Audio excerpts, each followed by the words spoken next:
committee looking into the complaint against Raeesah Khan will continue its work following her resignation last night.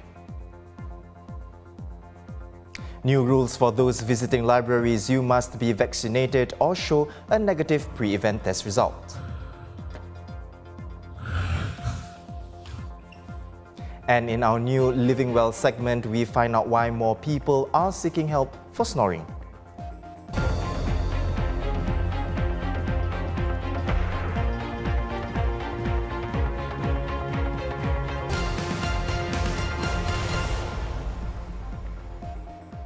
You're watching The Big Story with me. I'm Haryanto Diman. We hope you like our brand new look. Remember to subscribe to the Straits Times channel so you never miss a single episode. Following Raeesah Khan's resignation as Workers' Party MP for Sengkang GRC last night, the Clerk of Parliament issued a statement this morning saying the Committee of Privileges looking into the complaint against the former MP for lying in Parliament will continue with its work and present its report to Parliament in due course. In Ms. Khan's letter of resignation, she reiterated her apology to the House, to the people of Sengkang and to her volunteers, and said she would be spending more time with her family and on causes she is passionate about. In an announcement last night about Ms. Khan's resignation, the Workers' Party said its top leadership had met to deliberate and decide on the recommendation of a disciplinary committee that had been formed to investigate her admissions in Parliament. The party added it will hold a press conference tomorrow to provide more information on the matter and to share its plans to ensure that Sengkang residents, particularly in Ms. Khan's Compassvale ward, continue to be cared for and represented. Let's discuss this further with the Straits Times' senior political correspondent Tham Yuen-C. Welcome to the show, Yuen-C. Yuen-C, with Ms. Khan's resignation, Sengkang GRC will now have 3 MPs, Ms. He Ting Ru, Associate Professor James Lim, and Mr. Louis Chua. Is it necessary to hold a by-election, or can the GRC continue to operate with a 3-person team? Well, Haryanto, legally there's no need to call a by-election when an MP in a GRC steps down. The Court of Appeal has ruled on this in the past after Madam Halimah Yaacob resigned as MP to stand for the presidential election in 2017. A challenge was actually brought for by-election to be called in Marsiling UT GRC. And the court then ruled that, the Constitution does not impose a duty on the Prime Minister to call a by-election when one vacancy arises in a GRC. So a by-election is needed only if all the MPs for the GRC resigned. As to whether they can function as a 3-person team, there's nothing prohibiting them from doing that. The question is whether 3 MPs will be able to handle the workload because, as you know, they have to attend Parliament, they have to handle town council matters, and they also need to hold regular Meet the People sessions. But the Workers' Party can always get someone else to stand in and help with the constituency work, like what the People's Action Party did in Marsiling UT. So after Madam Halimah left, Mr. Zaki Mohamad took over as the grassroots advisor in her ward, and he was at that time the MP for the neighbouring Choa Chu Kang GRC. It sounds like the Workers' Party might have plans to do something similar because when they announced Ms. Khan's resignation last night, they did say in the statement that, they will ensure that Sengkang residents, particularly in the Compassvale ward, continue to be cared for and represented. So they can always tap on their former MPs or NCMPs or even maybe get another MP to double hat. And even with no need to hold a by-election, Yuen-C, what about the Elections Department's stipulation that at least one of the MPs in a GRC must belong to a minority racial community? So in some ways, there are parallels between what is happening in Sengkang GRC now and what happened in Marsiling UT, right? Since Madam Halimah was the only minority member in her GRC at that time, and Ms. Khan is the only minority member in Sengkang now. But I think the idea is that you don't want a system where a minority member or any member for that matter can trigger a by-election in a GRC by just quitting. That's what the courts deduced from what was said in Parliament when the GRC system was first introduced. So the same applies. I mean, there's no requirement to call a by-election. And you've also spoken to some political analysts and observers on this matter. Yuen-C, what is their take on Ms. Khan's resignation and its repercussions on the Workers' Party? Yes, we did speak to some analysts, and they mostly felt it was right for Ms. Khan to take responsibility for what she did by resigning. As for the party, I think people will probably see this as a signal that the Workers' Party expects certain standards of its MPs, and they will not tolerate any lack of integrity. So in a way, it might give them more moral authority to call out others in future. But of course, I think people are now waiting to hear from the party leaders themselves to find out more about how much they knew and when they knew what they knew. Also, the party had its own disciplinary panel, and I'm sure people are very interested to find out what the panel found and what its decision was. So the WP will be holding a press conference tomorrow, and hopefully we'll be able to hear directly from them. Tham Yuen-C, ST's senior political correspondent there. Thank you so much. Get more developments on this story on straitstimes.com.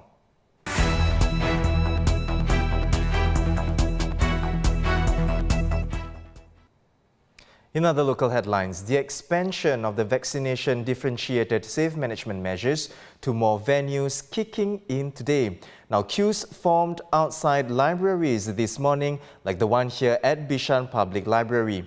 A counter was set up at the entrance for staff members to check the vaccination status of patrons. Now, only those who were able to present their safe entry green passes showing that they are fully vaccinated or have a cleared COVID-19 test status were allowed to enter. For this month, unvaccinated individuals will still be able to visit libraries but need to show a negative pre-event test result. But come January 1st, this concession will cease.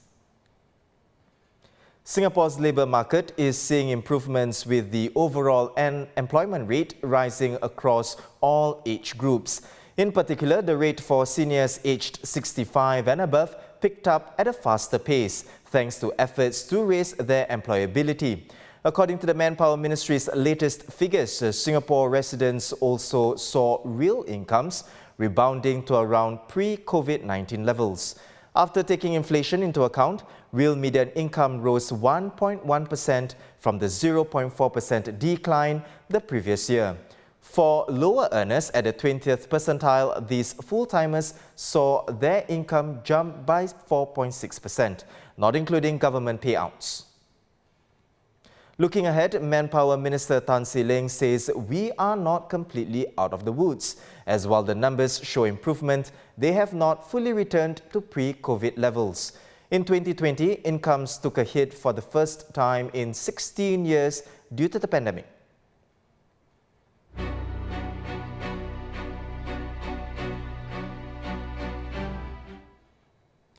The new U.S. Ambassador to Singapore, Jonathan Kaplan, was officially sworn by U.S. Vice President Kamala Harris on Tuesday.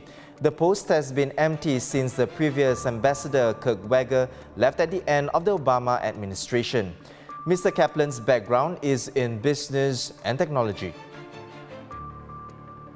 Grab is going public in the U.S. on Thursday with a stock market listing on the Nasdaq. It comes after the super app's merger with Altimeter Growth was approved by shareholders. Valued at nearly $40 billion, the combined entity is one of the largest special purpose acquisition company deals ever.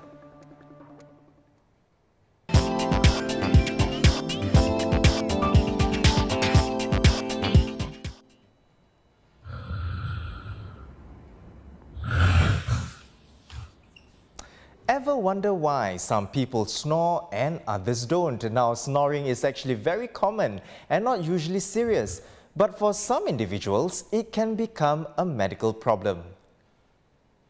Now, living well is a new feature on The Big Story, and today we'll be looking at why more people in Singapore are seeking help for snoring. Well, it turns out the COVID-19 pandemic is partly to blame. We have a lot to talk about, and I'm pleased to welcome to the show Dr. Kenny Pang, who is an ear, nose and throat surgeon and a consultant at Asia Sleep Center. Welcome to the show, Doctor. Doctor, we understand you've been seeing more patients with snoring problems in the past year. Can you tell us what's the link between snoring and the pandemic? I must tell you that In general, right, because of the pandemic, a lot of patients are actually staying at home and they actually go out less. And because of that, they've been eating a bit more, they've been gaining weight. And because they're gaining weight, they're putting on a lot of fat within the, not just the tummies, but the neck as well, and in the oral cavity. I must take you a few steps back and tell you about the pathophysiology of sleep apnea.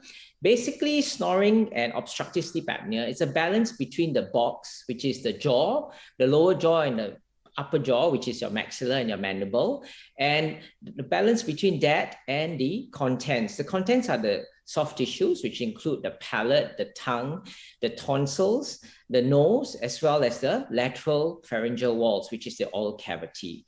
And because of the increase in weight and the fat in the oral cavity itself, the incidence of obstructive sleep apnea and snoring is increasing as well. And because of these patients, they snore, they tend to sometimes disturb their bed partners because it's noisy. And because when they start snoring, it means that the airway is actually pretty narrow. And because of that, some of them actually stop breathing. And that is called sleep apnea. And with this stop breathing, these stoppages in breathing at night, they actually have low oxygen at night. And because they have low oxygen, their heart rate starts to pump faster, their blood pressure goes up, and that affects their quality of life as well as morbidity. Doctor, on that note, how serious can snoring problems get? How does snoring affect not just a person's health, but possibly their families too? Yes, absolutely. So snoring can be actually a social nuisance for not just the patient, but the patient's bed partner itself. Because of the noise, studies have shown that actually we did sleep studies on not only just the patient, but the patient's bed partner. And we found that the sleep quality of the bed partner is also affected, in fact, quite drastically. So we found that snorers actually affect the bed partner sleep quality, and the bed partner themselves, because of the poor quality sleep, they actually wake up tired and unrefreshed. But that is the social aspect of snoring. There is a medical aspect of snoring, which means because of the snoring, it means that the airway is narrow. And because it's narrow, occasionally some of the patients actually do this at night. They do like, so they end up choking at night without knowing. And because of that, the airway closes. Because the airway closes, the oxygen level is low, the heart rate starts to pump faster. So we found that these patients actually have higher incidence of hypertension, which is high blood pressure. They're at higher risk of strokes as well as heart attacks. And of course, because of the irregular heartbeats, sometimes they get this thing called arrhythmias, and sudden death is of course a possibility as well. And what do you advise your patients to do if they start to have snoring problems? Are there effective solutions to snoring, doctor? Yes, of course. So let me take you a few steps back and talk about the symptoms, because these patients actually they have symptoms during the day as well as symptoms during the night. So what happens is that during the day, they wake up tired, they feel unrefreshed, they have morning headaches, they're a bit groggy. Some of them have poor focus. They can't concentrate on what they're trying to do. They have poorer memory, and they are usually very irritable people. I mean, you can't blame them because they don't have good sleep quality, right? At night, sometimes they actually choke at night. They wake up gasping. It's as if they can't breathe. They end up having to go to the toilet very often. So we call it nocturia. That means they go to the toilet to pass urine very often. And sometimes they wake up with bad dreams, or they just wake up feeling like as if they're drowning or somebody is strangling them. These are important signs that actually cue us that these patients might actually have obstructive sleep apnea. Treatment-wise, of course, the most important number one is if the patient snores, smokes or drinks alcohol, we tell them to stop smoking and stop alcohol. We also tell them to lose a bit of weight, which will definitely help. And of course, sleep on their side so that the tongue doesn't fall backwards to obstruct the airway.